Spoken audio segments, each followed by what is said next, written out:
All right, welcome all. I want to note that since our last meeting, Chairman Thompson resigned from our boards and has been replaced by Ken Adams. I'm sure the boards join me in looking forward to working with Ken in the future. I know I do. I believe that Bill will be back in September at our September meeting to say goodbye, and I look forward to that, and I know we all do. Ken, however, is not able to attend this meeting, will be joining us, as I said, in September. Also not able to attend this meeting is Commissioner Wisnauskas due to a prior commitment. Commissioner Wisnauskas has designated Betsy Mallow to represent her at this meeting.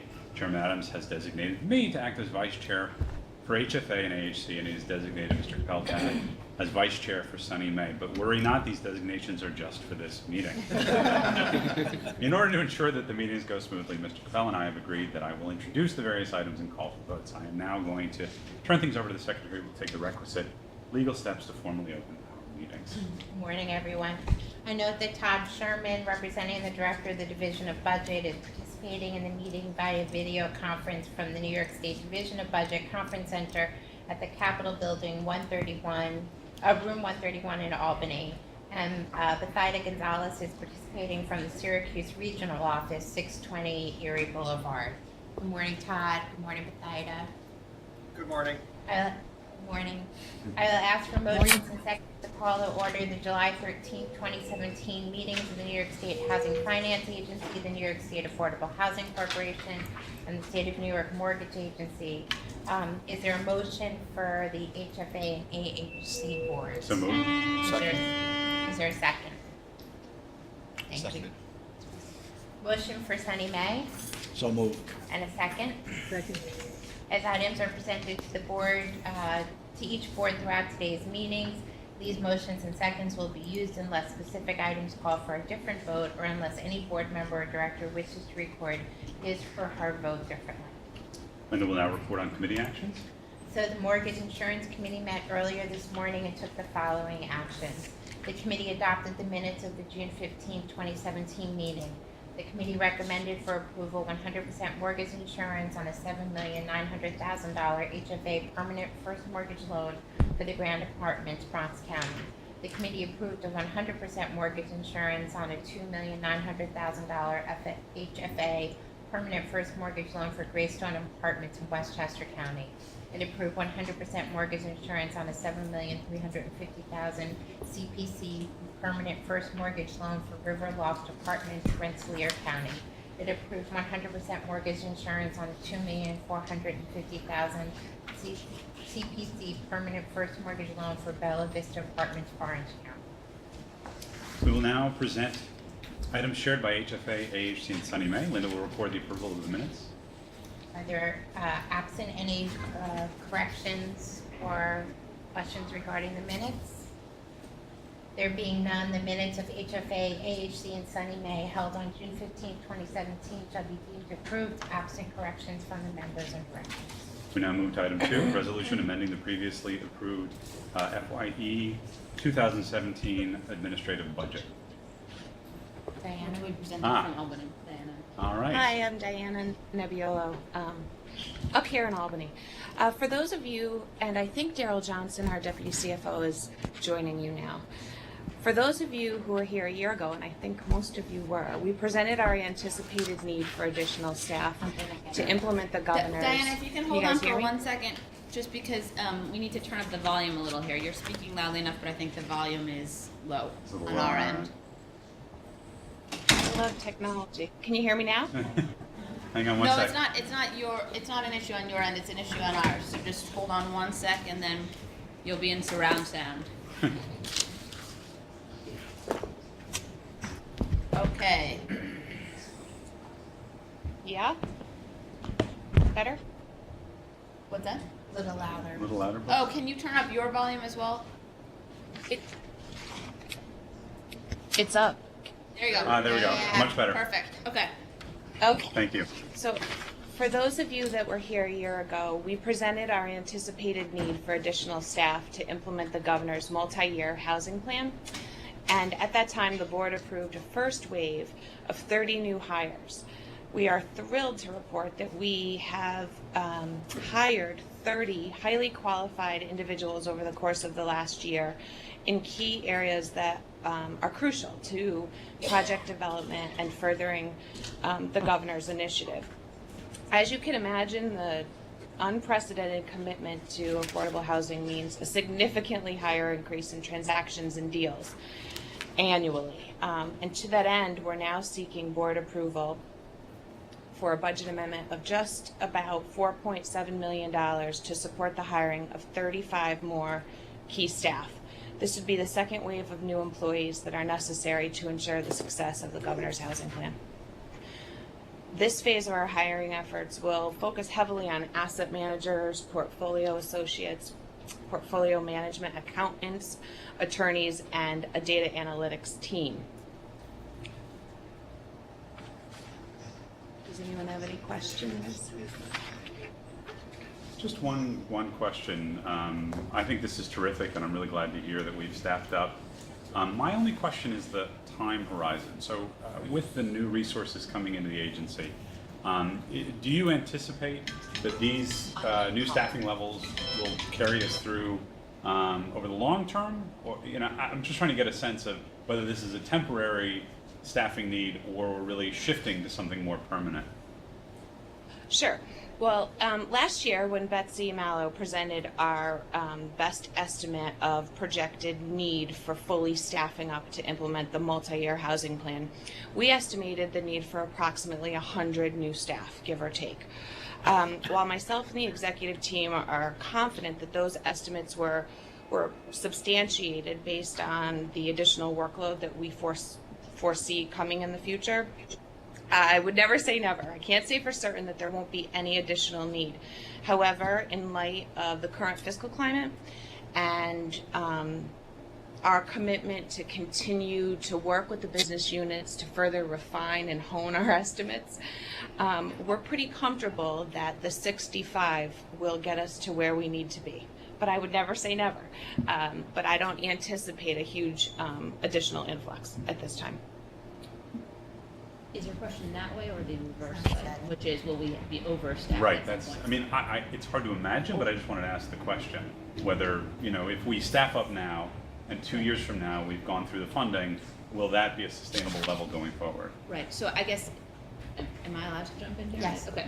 So, so I would say one is a large number of these staff are on the sort of back end of projects, right, which sustain work for years out. And that really is in large measure, that some of the staffing that we've done the last year, but it's really this next wave as well. I would argue, one, that I hope there's a continued commitment to this level of resources and that we don't see a decline in the amount of work. And I would say, it's going to take a long time to spend all this money, and we'll reevaluate. Great. Any other questions? I had a question. In the write-up on this, I noticed there was reference to the 2% cap as being a limitation on these hirings. How does that reconcile with this? We will maintain growth. When we develop our budget in the fall, the administrative budget, during the normal course of the cycle, we will hope to limit our growth to 2%. But given that it's a mid-year amendment, we feel that the growth is acceptable. We've worked with our DOB counterparts as well. Thank you. Any further questions? Okay. Now before the HFA AHC Sunny May boards for approval is a resolution of the New York State Housing Finance Agency, the New York State Affordable Housing Corporation, and the State of New York Mortgage Agency for a motion approving an amendment to the fiscal 2017 administrative budget. Assuming the first and second previously entered for HFA, AHC, and Sunny May, all in favor, please signify by saying aye. Aye.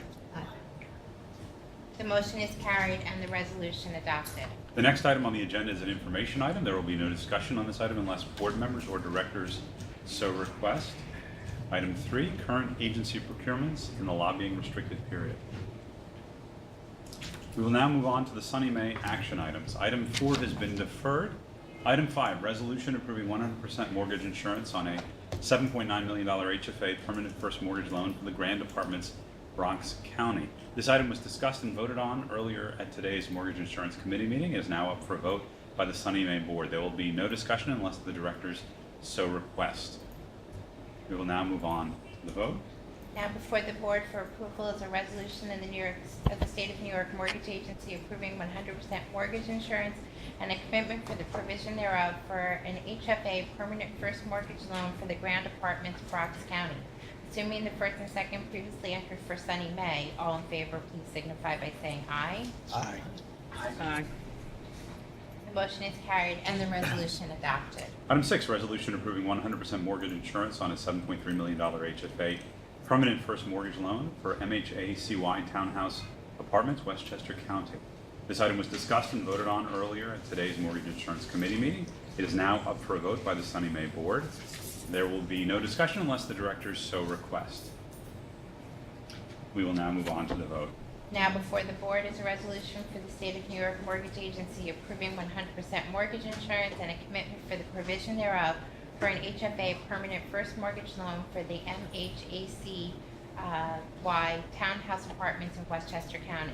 Assuming the first and second previously entered for Sunny May, all in favor, please signify by saying aye. Aye. Aye. The motion is carried and the resolution adopted. Item 7, resolution approving 100% mortgage insurance on a $7.35 million CPC permanent first mortgage loan for 444 River Street, Rensselaer County? Rensselaer County. This item was discussed and voted on earlier at today's Mortgage Insurance Committee meeting. It is now up for a vote by the Sunny May Board. There will be no discussion unless the directors so request. We will now move on to the vote. Now before the board for approval is a resolution of the State of New York Mortgage Agency approving 100% mortgage insurance and a commitment for the provision thereof for a CPC permanent first mortgage loan for 444 River Street, Rensselaer County. Assuming the first and second previously entered for Sunny May, all in favor, please signify by saying aye. Aye. Aye. The motion is carried and the resolution adopted. Linda will now take the requisite steps to go into executive session. I will request a motion and a second to go into executive session pursuant to Section 105F of the Open Meetings Law to discuss the history of a particular corporation. Assuming the first and seconds previously entered for all agencies, those in favor of going into executive session, please signify by saying aye. Aye. We'll now be in executive session.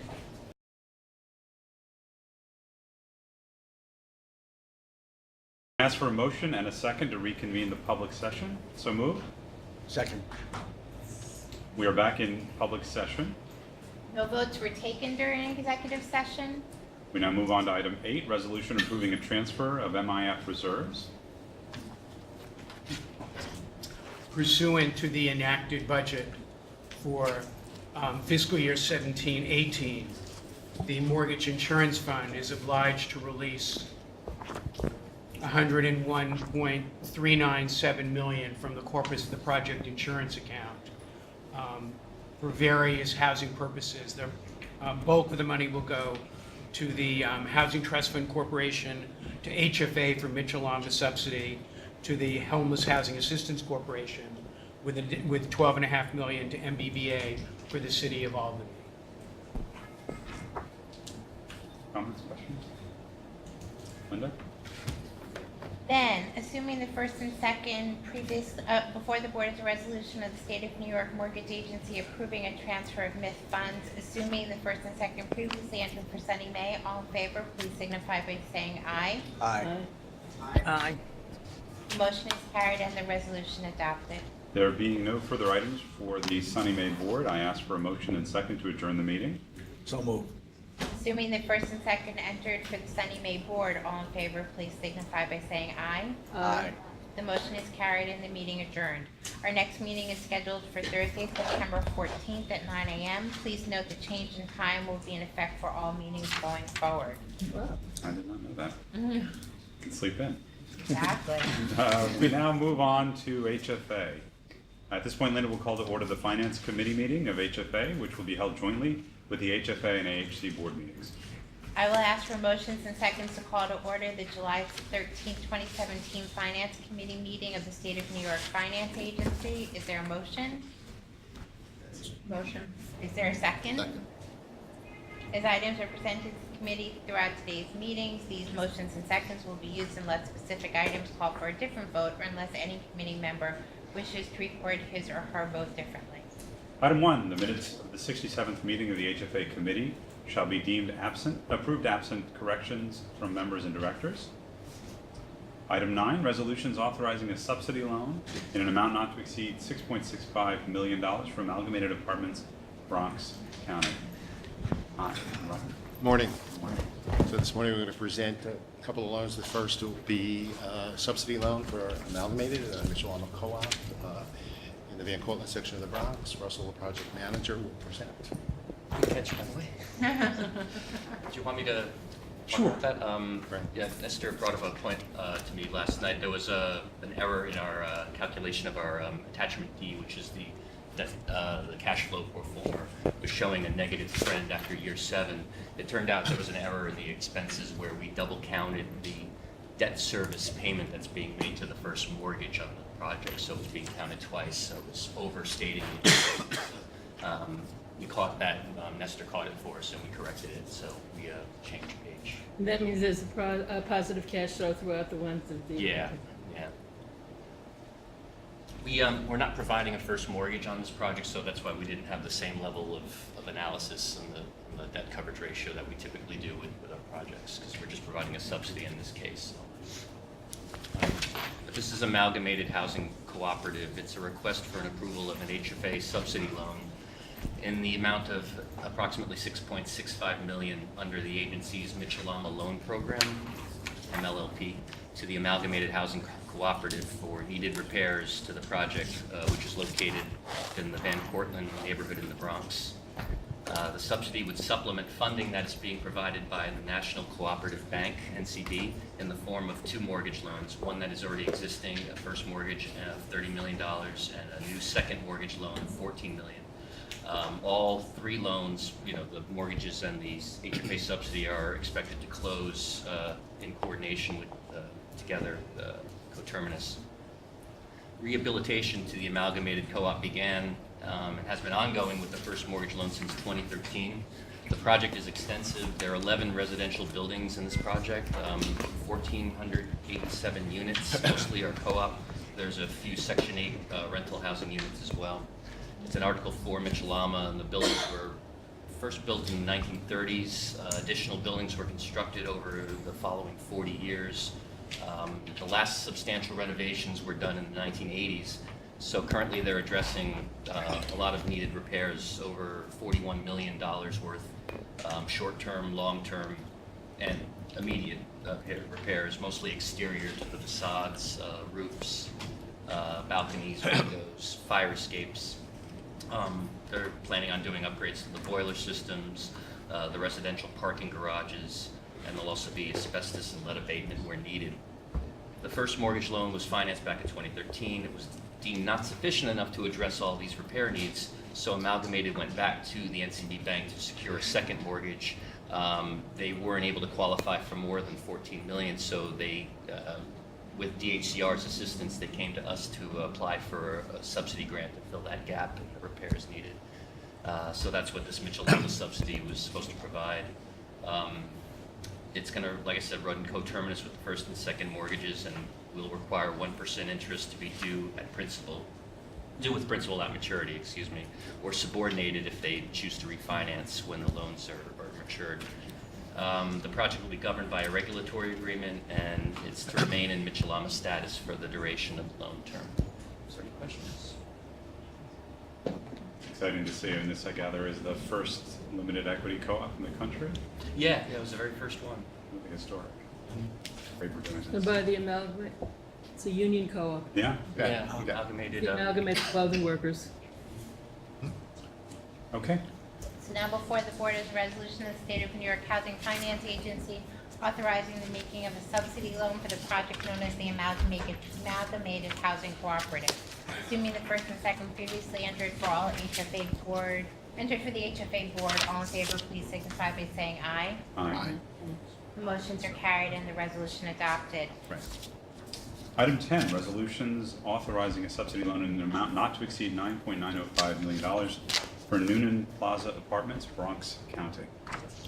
So this is sort of similar to what we just presented with Amalgamated. We're moving over to the High Bridge section of the Bronx, building that was built in the 1930s.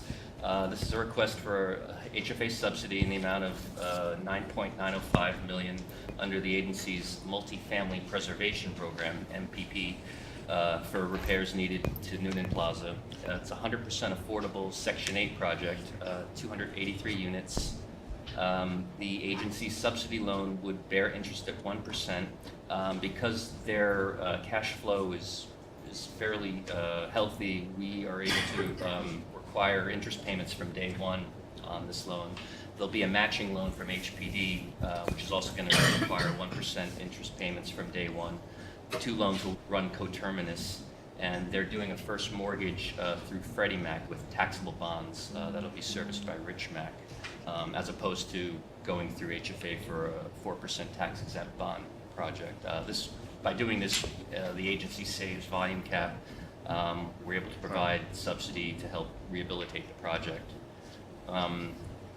Under the current proposal, it'll help leverage the efficient use of state subsidy funds, matching HPD subsidy, and allow the agency to preserve volume cap. I'm sorry, I just said that. The project was recently acquired by Noonan Plaza Housing LLC. The principal is Joe Gluck. The need for immediate repairs to this project is evidenced by a HUD inspection that was done back in February, received an extremely low score of 17C. Right. So right now the project is in default of its HAP contract on the property. Part of this refinancing will help to address that, and HUD will reinstate the contract as a result of the refinancing, which will address these issues. The issues that were cited in the inspection were damaged ceilings, doors, bathroom utilities, water damage, mold and mildew, cracks in the walls, leaks in the boiler and pump cooling system. So HUD requires corrective action, and the proposed scope of work will address both these issues and long-term needs of the project. Elevator repair, electrical system repair, water heating upgrade systems, roof replacement. They're going to make handicap accessible measures to the common areas, kitchens and bathroom upgrades, and outdoor site work repairs. This is similar to work that the developer did on a project that we refinanced last year called Fox Hill Apartments in Staten Island. So they've done business with us before, and it's basically the same development team. Any questions? Now before the board is a resolution of the State of New York Housing Finance Agency authorizing the making of a subsidy loan for the project known as the Noonan Plaza Apartments. Assuming the first and second previously entered for the HFA board, all in favor, please signify by saying aye. Aye. The motions are carried and the resolution is adopted. Item 11, resolutions authorizing financing approval, thank you, in an amount not to exceed $97,800,000 for 150 East 44th Street Apartments, New York County. Okay, so this is a refunding. Project name is 150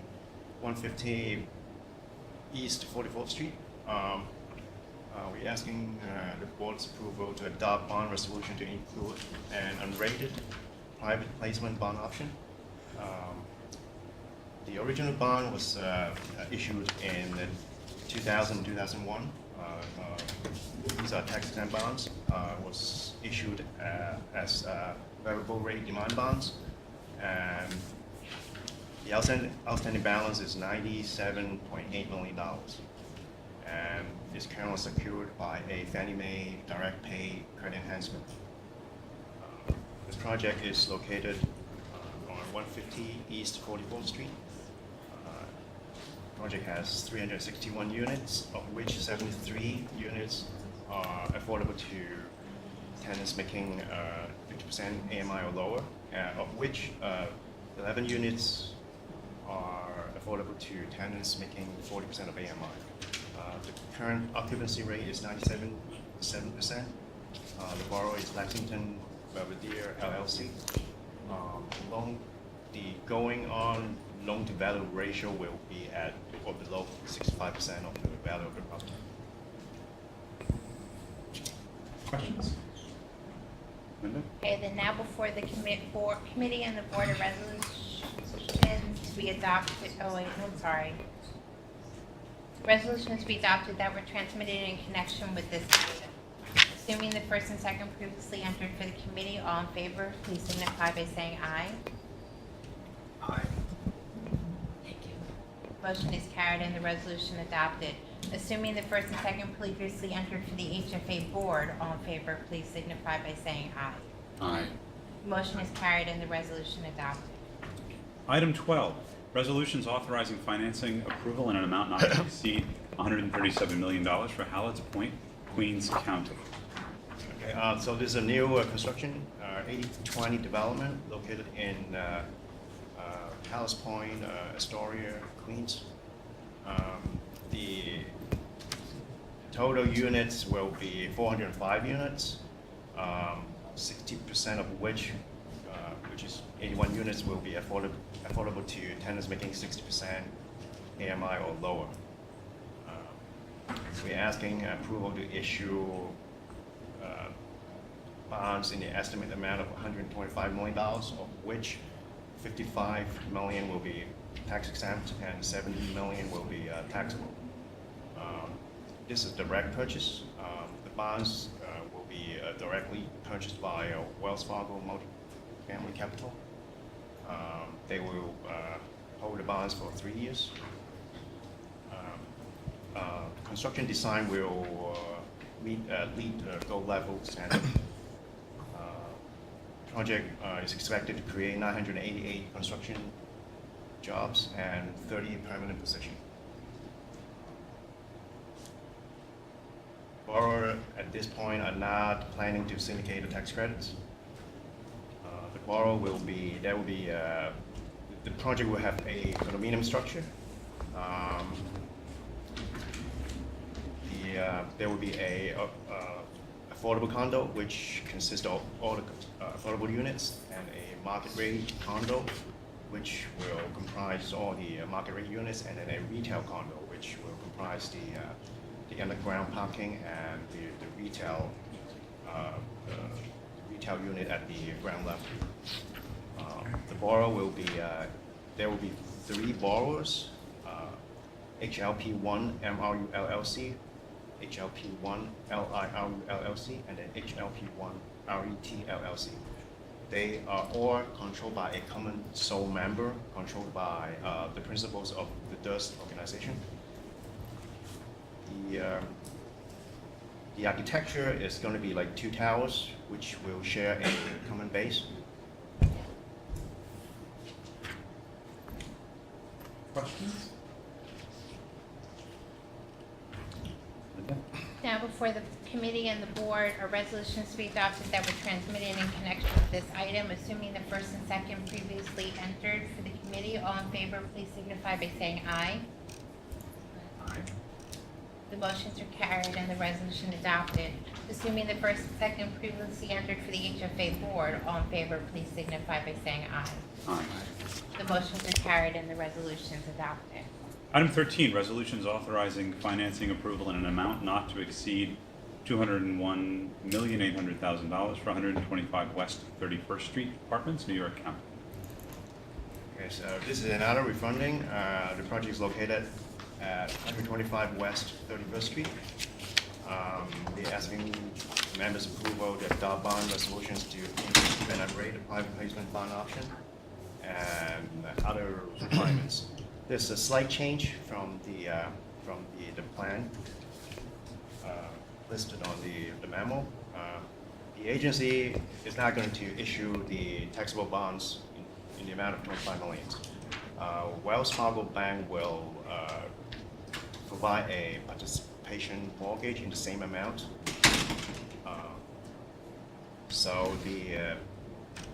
So we're just refunding the outstanding bond, which is in the amount of 176.8 million.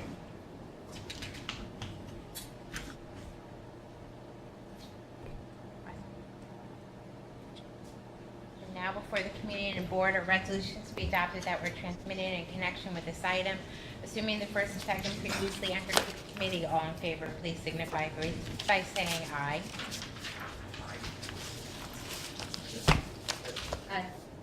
So will we modify the resolution in the?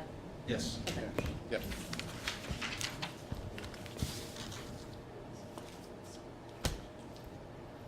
Then assuming the first and second previously entered for the HFA board, all in favor, please signify by saying aye. Aye. The motion is carried and the resolutions as will be amended adopted. Item 14, resolutions authorizing financing approval in an amount not to exceed $35 million for the Grand Departments, Bronx County.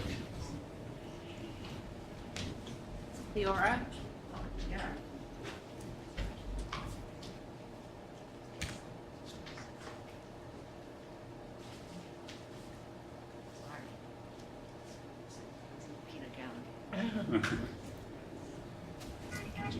Which one am I doing first?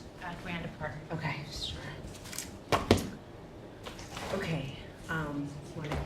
I'm here to request your approval for the adoption of a resolution authorizing the issuance of an amount not to exceed $35.5 million tax-exempt bonds and $19.6 million in Supportive Housing Opportunity Program and $1.9 million in Middle Income Program. The grant is a project in New York City, and it directly promotes the governor's goal of building 6,000 units of supportive housing, and supports the agency goals of preventing and homelessness and supporting vulnerable populations. The project will consist of 3 scatter site buildings in the Bronx. Each is 12 stories high. They're in the Mount University Heights section, so that is 84 Train to Burnside Avenue. The site has been acquired. There are 130 units in this project. 41 of those units will be tied to the Empire State Supportive Housing Initiative, which is the state's one-year-old supportive housing operating and service program. Those units will see both the rental subsidies and supportive services under the ESHI program. The provider of those services is the Association for Rehabilitative Case Management, and they have a relationship with the developer, which I'll talk about in a moment.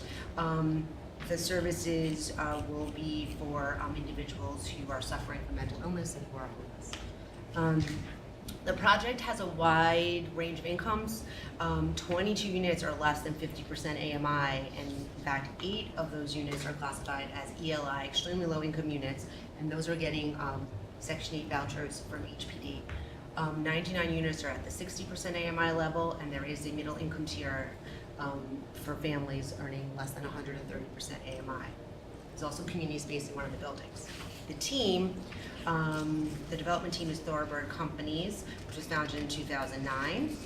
And Wavecrest will be providing property management, and they work heavily in the New York City market.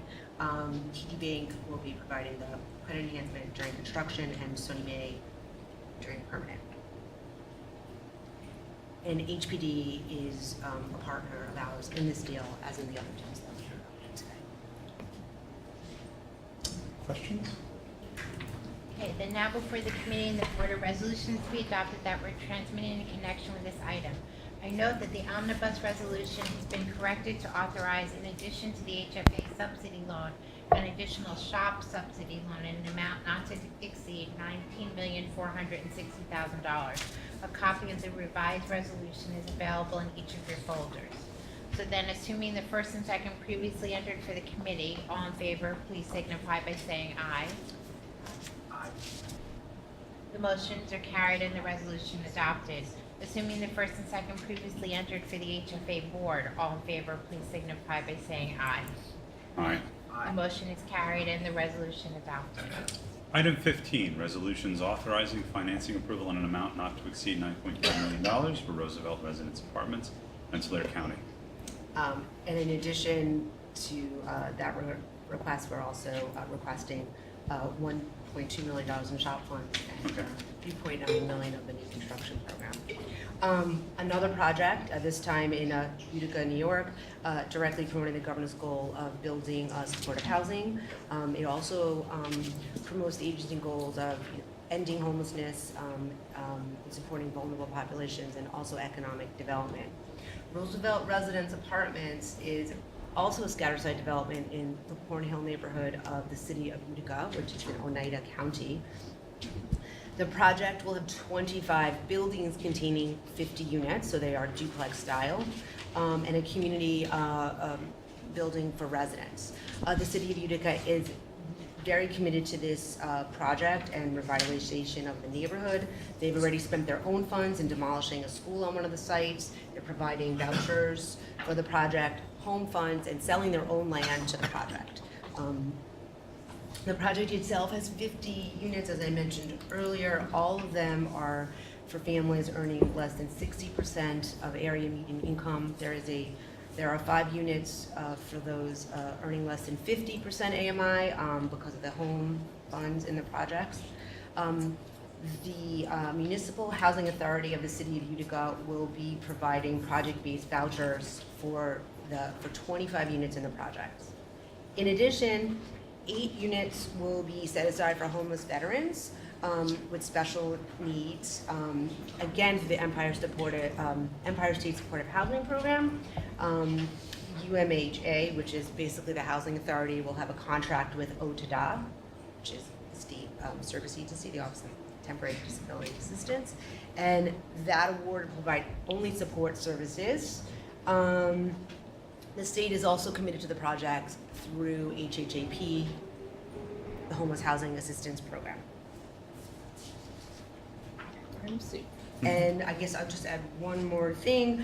North Star is the developer for the project. They are partnering with the Housing Authority. They are a turnkey developer, so they do not have a long-term ownership stake. So they will be part of the ownership during construction, and then we'll turn it over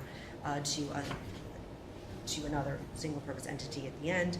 Key Bank will provide construction period, credit enhancement, and some may provide mortgage insurance during the permanent period.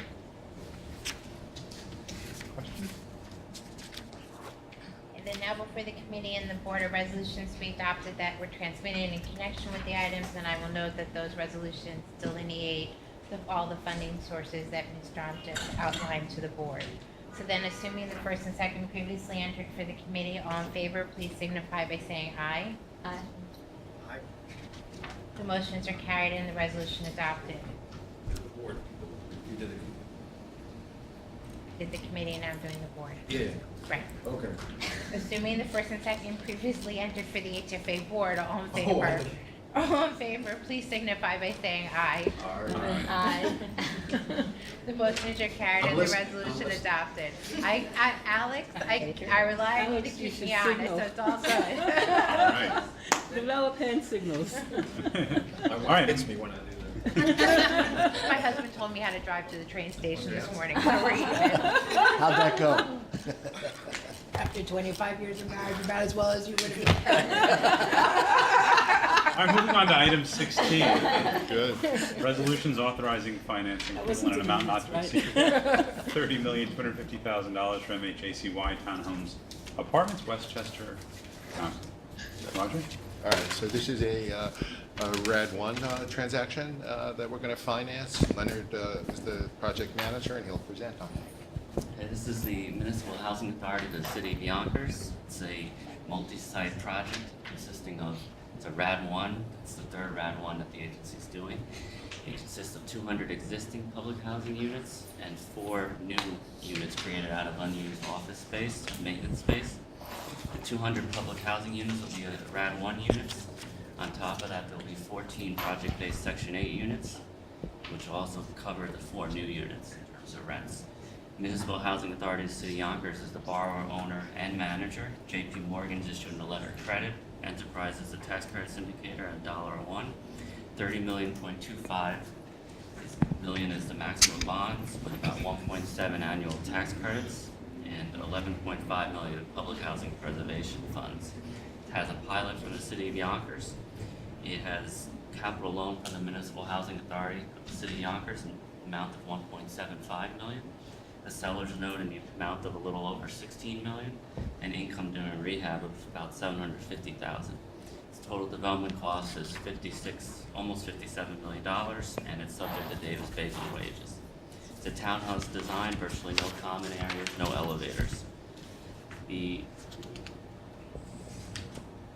acquisition cost is about $20,267,000, consists of the seller's note that I previously mentioned, about $770,000 to repay HUD and EDC loans and transfer taxes, and $3.5 million approximately to the Municipal Housing Authority in accordance with HUD regulations. That is the project. Questions? And now before the committee and the board are resolutions that were transmitted in connection with this item. Assuming the first and second previously entered for the committee, all in favor, please signify by saying aye. The motion is carried and resolution adopted. Assuming the first and second previously entered for the HFA board, all in favor, please signify by saying aye. Aye. The motion is carried and the resolution adopted. Item 17, resolution authorizing financing approval in an amount not to exceed $17 million for Grayston Apartments, Westchester County. Okay, this I'm back. is- Yeah, back again.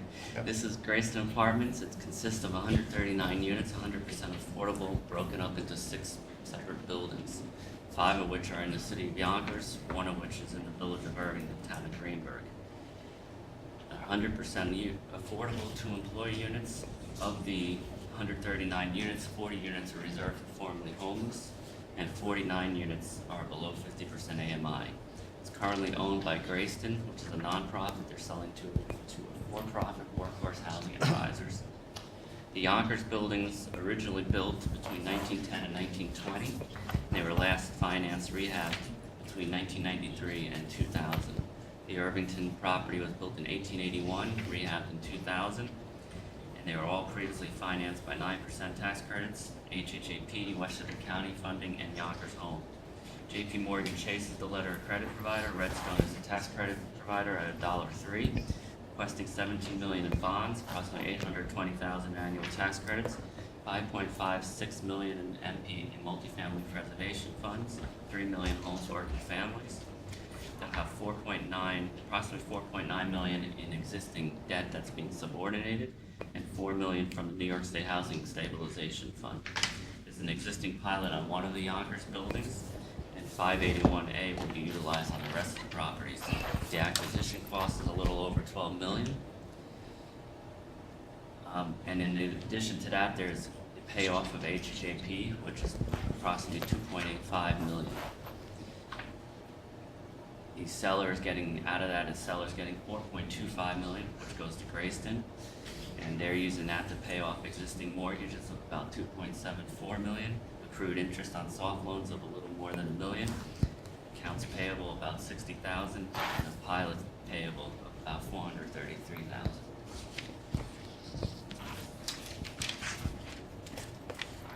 Okay. Now before the Board of Resolutions to be adopted that were transmitted in connection with this item, assuming the first and second previously entered for the committee, all in favor, please signify by saying aye. Motions are carried and resolution adopted. Assuming the first and second previously entered for the HFA board, all in favor, please signify by saying aye. Aye. The motions are carried and the resolution is adopted. Item 18, resolutions authorizing financing approval in an amount not to exceed $539 million for 605 West 42nd Street Apartments, New York County. Right, so we're back in the 80-20 world. Back again. So this is 605 West 42nd Street. It's a 60-story tower on the northwest corner of 42nd and 11th Avenue in the Times Square, Clinton area of Manhattan. Construction was completed in the fall of 2016. Consists of 1,174 units, of which 235 are affordable at or below 60% of AMI. In 2014, 2015, a total of $539 million of taxable and tax-exempt bonds were issued. 84 million were tax-exempt. All the original bonds remain outstanding and were issued as variable rate demand obligation bonds, and were and continue to be secured today by a letter of credit issued by the Bank of China. That letter of credit expires on July 31st, 2018. The project consists of 5 condominium units. One of those units is 236 market rate units. Another unit is 235 the affordable units. Another unit is 704 market rate units and the employee unit. A separate unit for the parking of approximately 301 cars, and then a separate unit for the commercial space, which is approximately 73,000 square feet, of which it's all leased. Lifetime Fitness, Volvo, and an art gallery are the tenants. The residential today is 82% leased, with rents averaging $82 a square foot. The project is owned and controlled by Moynihan, and the project seeking approval for to convert the original bonds and $11 million of new taxable bonds to index rate mode. Bonds would bear a floating rate equal to SIFMA or LIBOR plus a spread. The bonds will be credit enhanced and purchased by Freddie Mac for a period of 10 years. So the new outstanding bond amount will be $550 million. So we're floating additional bonds? Just doing $11 million of taxable, which is being used for basically covering the cost of the transaction. Any questions? And now before the board and the committee, a resolution to be adopted that were transmitted in connection with this item. Assuming the first and second previously entered to the committee, all in favor, please signify by saying aye. Aye. The motions are carried and the resolution adopted. Assuming the first and second previously entered to the HFA board, all in favor, please signify by saying aye. Aye. The motions are carried and the resolution is adopted. Thank you. Thank you.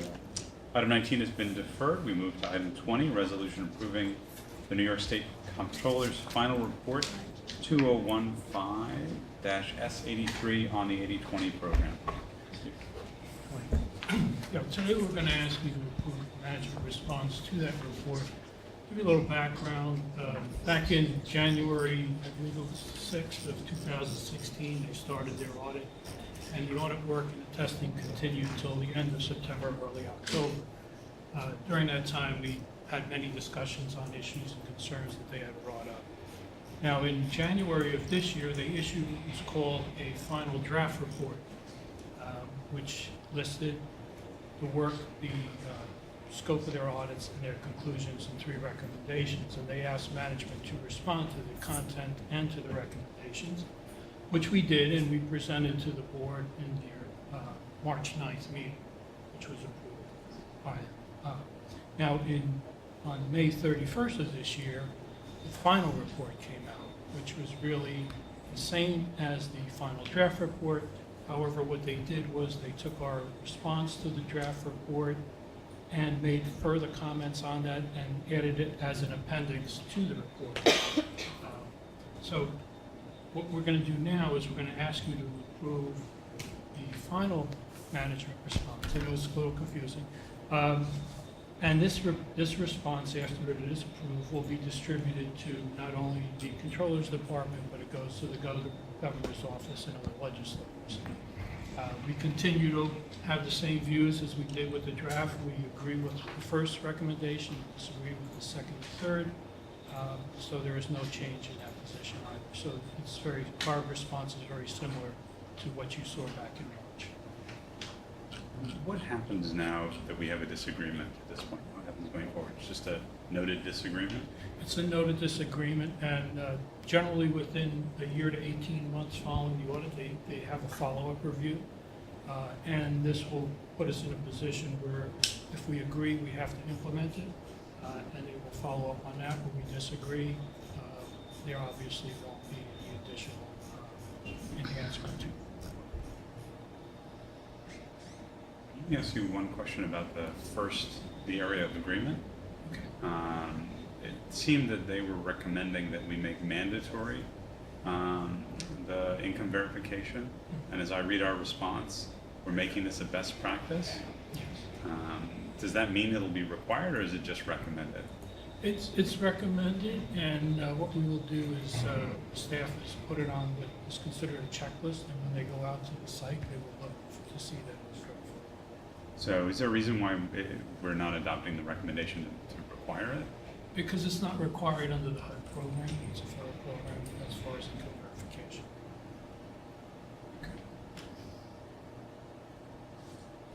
Other question? Yeah, even though it's not required, we also don't think it's necessary. Is that the, Yeah, well, in a way, we are in saying that we're making it as a best practice. A lot of the people developers are doing it already, and putting it as a best practice would say we support it, would be totally.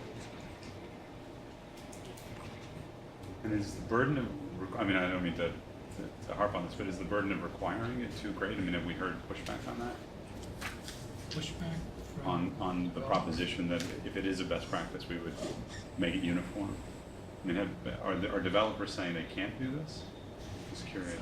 To my knowledge, they haven't said that. I would defer maybe to Dan Murphy. Dan? Dan?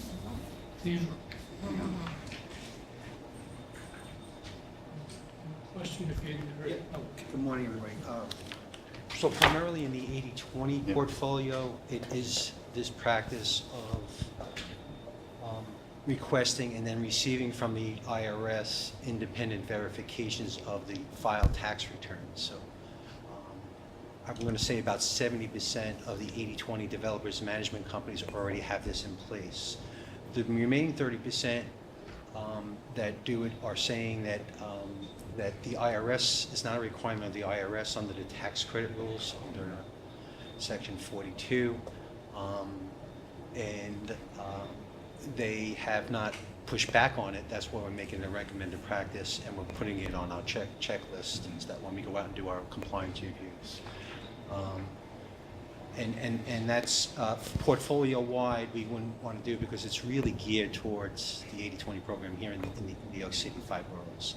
So it may be burdensome on some of the smaller properties outside the 5 boroughs because it's a time restraint on terms of qualifying that applicant, right? Because there's a short window on the income qualifications. It's 120 days, 4 months before that information goes stale. So sometimes the response from the IRS. So tax returns are being required as a secondary form of documentation. It's ironically the IRS doesn't include it for this program as a primary. Income verifications, direct income verifications, employment verifications from third parties are the primary source of documentation.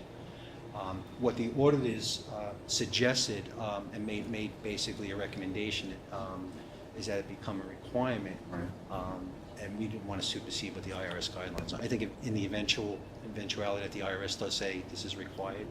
So the form that they're actually looking to do is authenticity, right? They want the authenticity of the actual tax returns. Many of them do take the tax returns, but they want a separate independent authenticity, which is a separate IRS form saying these are the actual filed forms.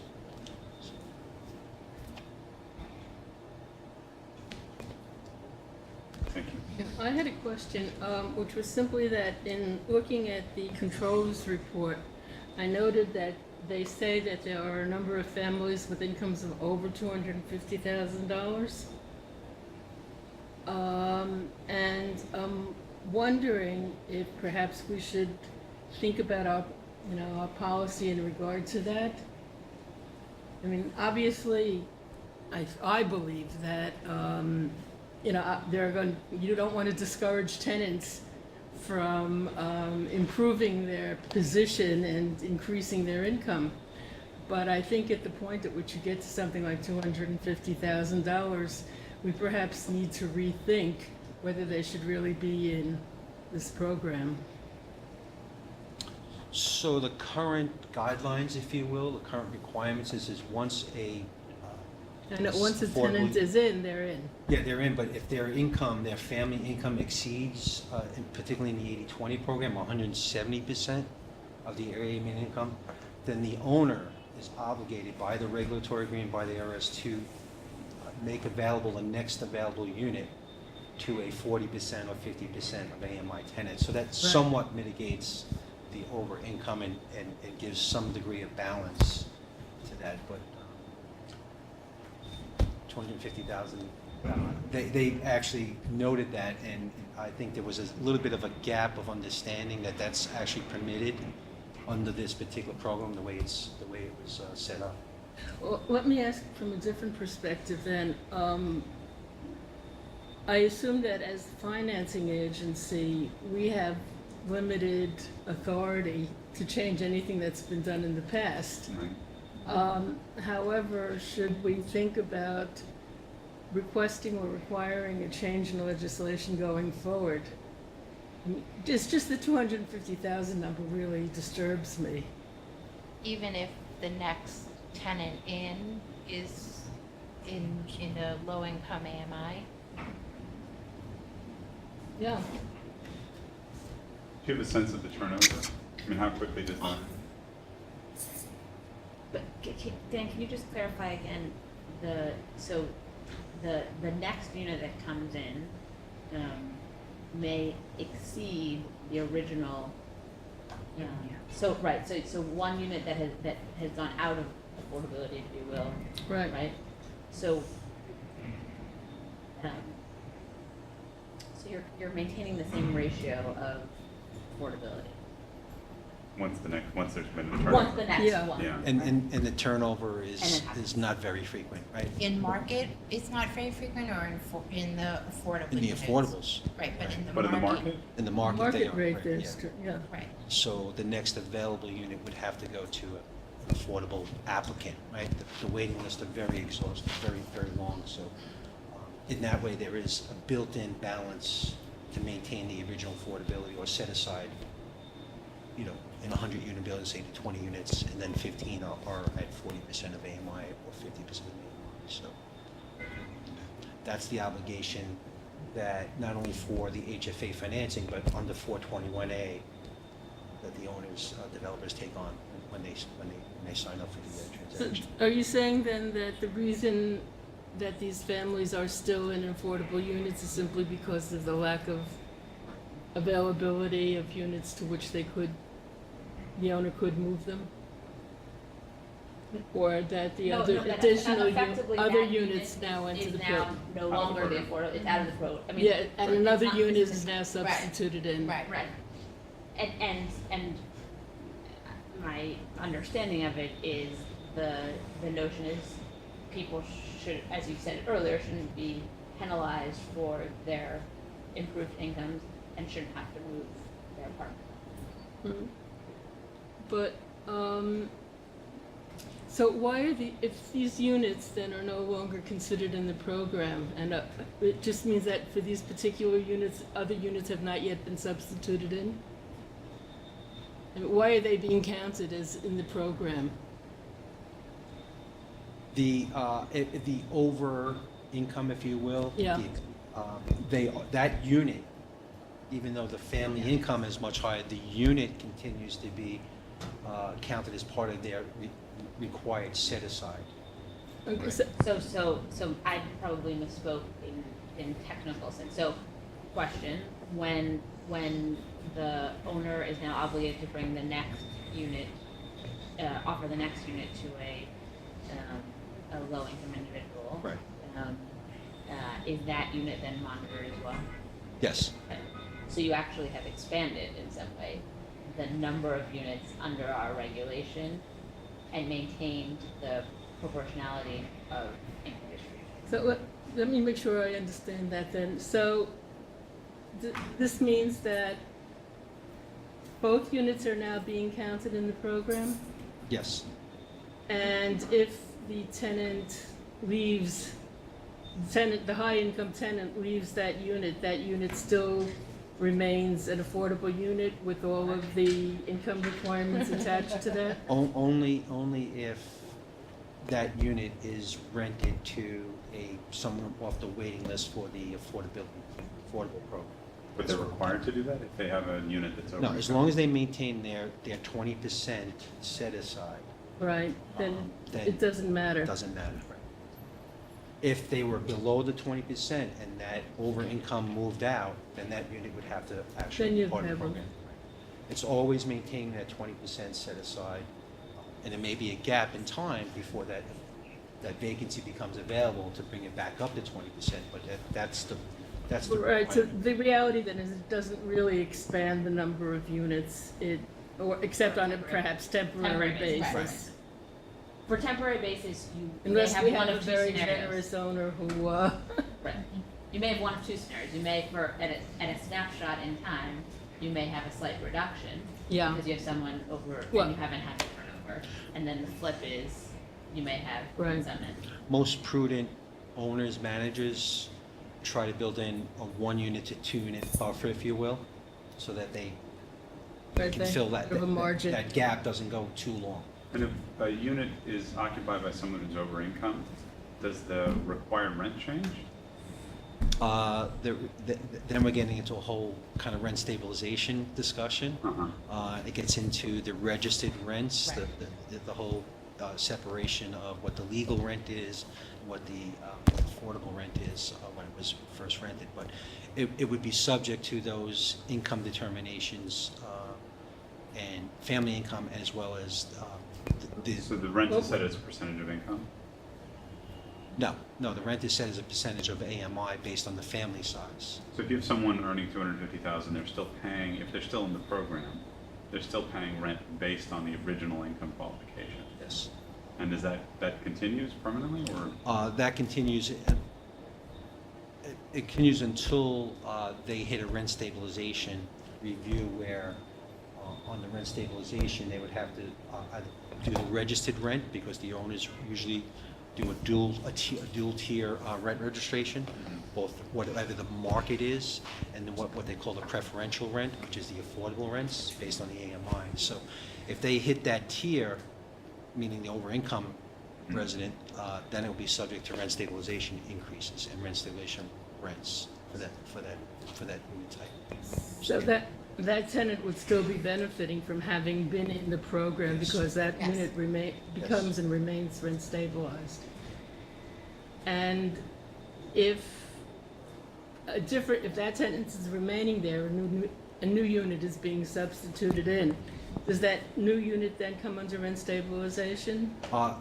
It will, but it goes back to the dual Depends on the percentage of, rent registration, right?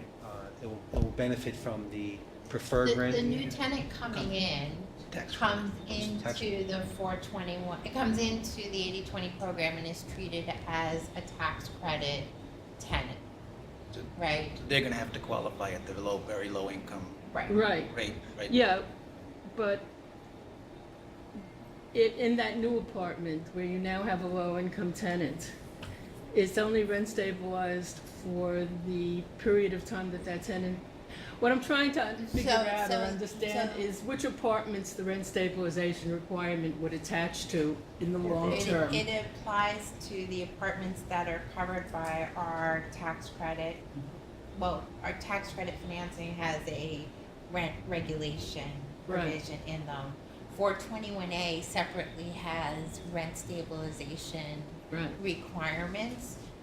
You'd have to know which year the apartment was, under which version of 421A it was constructed. So I think the safe way to state it is that for the regulatory period, whether under our tax credit financing or under 421A, that new apartment coming online is covered, is rent regulated.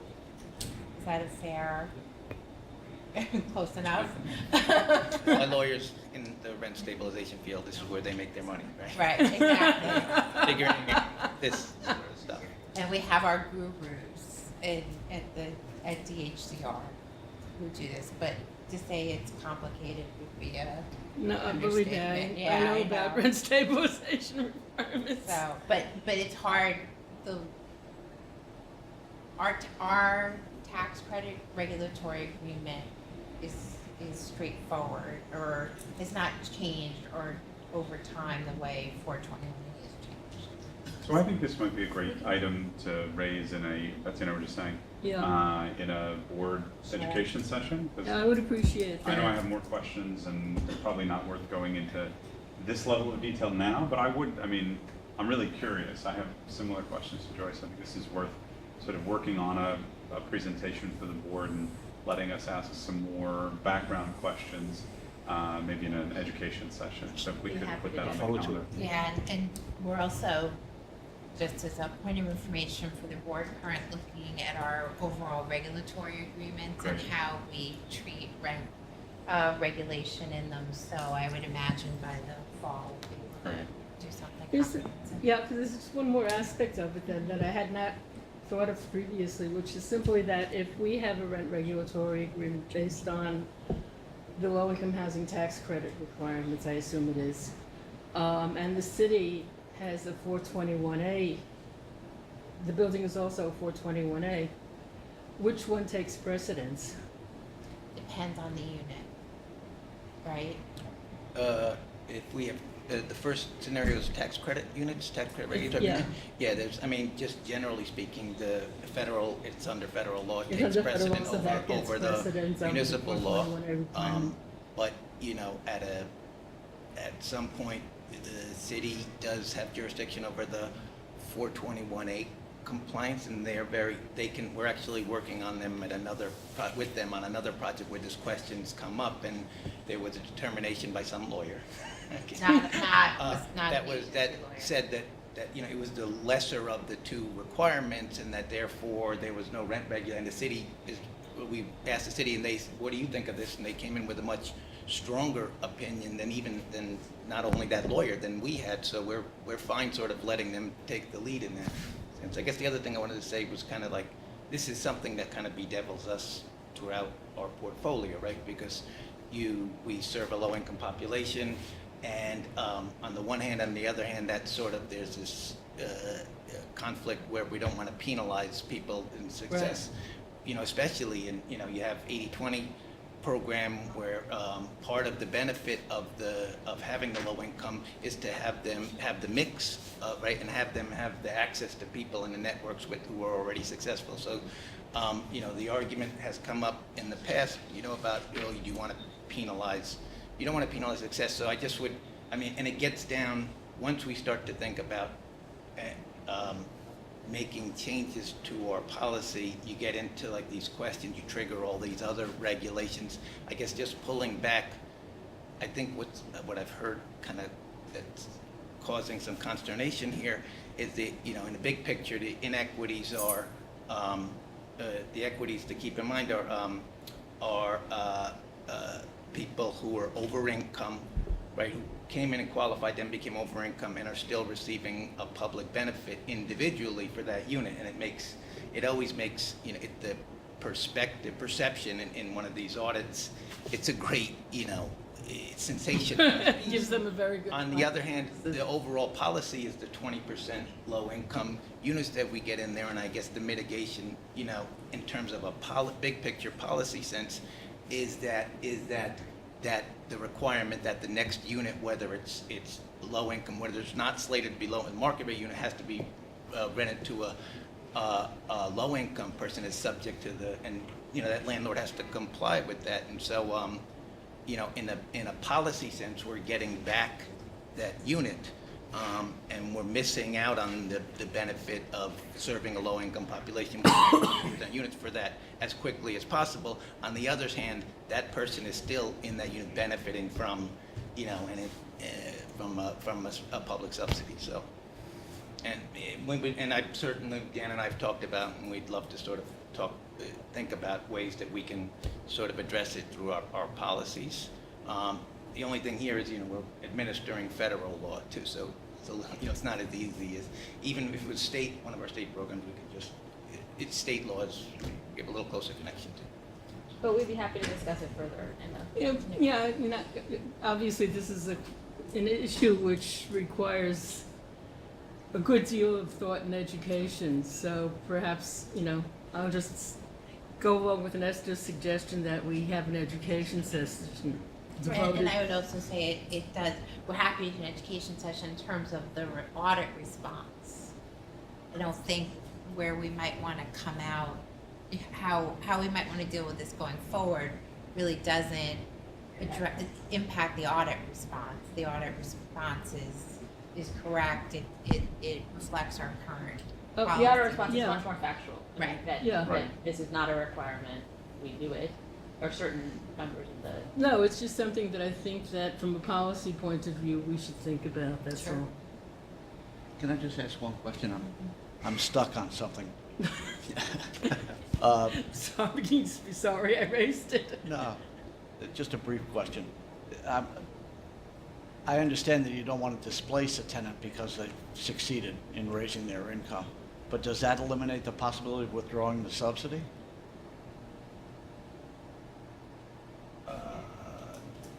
I guess that gets at the heart of the matter, right? Right, so the question is the rent subsidy, the lower rent? Right. To withdraw the lower Let them rent? stay in their apartment, but raise the rent. But I'm not sure that benefits the landlord, Right. right? And if I'm not sure that it necessarily fulfills our policy objectives of supporting the mixed income setting, but I guess Well, as I a would make threshold the- matter, I'm not sure, we have to find out, I don't know if we We have to look can at do the tax that. We have credit the, laws. it's a tax credit unit. There are legal questions there also, is that Right. correct? there's a number of Yeah. legal Uh-huh. questions. Yeah, because, In just as an example, in the Mitchell-Lama portfolio where it's not, you don't have the federal restrictions, we charge a surcharge on people who make Right. over income up to 150% of the rent, and that kind of gets at your issue. Here, we're administering federal law to federal tax credit, so I'm not sure if we can. And even under the rent stabilization law. Rent stabilization may be the outlet for that type of review, right? I'm not sure you could do it. Under the dual registration, right? It's It's a incredibly good question. complicated, Complicated. and we should get the best answer. We should get the right answer. Great, well, I look forward to that session. And I have, well, you're a lawyer. I mean, anytime you're dealing with multiple subsidy streams, figuring out Yeah. how you reconcile meeting requirements Mhm. is always challenging. But I do think there's some important policy questions, particularly in the 80-20 context, that I think are worth the board thinking about in the long run. Exactly, yeah. Because this is a kind of unique program, and I fully support the goals, and I think it's an important program. But we've made tweaks in the past in terms of bond cap, and you know, it's worth continuing to take a look at, and we have the benefit of an audit that's taken an outside view, and I think we should reflect on it. So shall we move on to a vote? So something good came out of an audit. Heaven forbid. Linda? So assuming the first and second previously entered for HFA board, all in favor, please signify by saying aye. Aye. The motions are carried and the resolution's adopted. Now we move to thank you very much. Now we move to the AHC items. Last week, the AHC board members received materials from staff, along with a request that the board members consider approval of a resolution on an expedited basis by email vote to permit AHC to begin accepting application for grants to address the impact of flooding in the Lake Ontario area. The request was prompted by the passage of legislation specifically authorizing AHC to provide grant funds in this area pursuant to guidelines prepared by staff. The AHC board approved the action via email, and the matter is now before the board in accordance with AHC bylaw provisions in order to ratify the email vote. New item, resolution of the New York State Affordable Housing Corporation authorizing awards of grant funds for certain projects located outside of the city of New York under the Lake Ontario program. Any questions or comments? Great, Linda? Now before the board is a resolution of the New York State Affordable Housing Corporation authorizing awards of grant funds for certain projects located outside the city of New York under the Lake Ontario program. Assuming the first and second previously entered for AHC, all in favor, please signify by saying aye. Aye. The motion is carried and the resolution adopted. Move to our final item, item 21, resolution authorizing award of grant funds for certain projects located outside the city of New York. Now before the board is a resolution of the New York State Affordable Housing Corporation authorizing awards of grant funds for certain projects located outside of the city of New York. Assuming the first and second previously entered for AHC, all in favor, please signify by saying aye. Aye. The motion is carried and resolution adopted. There being no further items for HFA Finance and Program Committees and the HFA and AHC boards, I'm going to ask for motions and seconds to adjourn the meetings. Assuming the first and second previously entered for the HFA Finance and Program Committee, all in favor, please signify by saying aye. Aye. The motion is carried and the committee meeting adjourned. Assuming the first and second previously entered for the HFA and AHC boards, all in favor, please signify by saying aye. Aye. The motions are carried and the meeting's adjourned. Our next meeting is scheduled for Thursday, September 14th at 9 a.m. Thank you, everyone. Thank you. Thank you.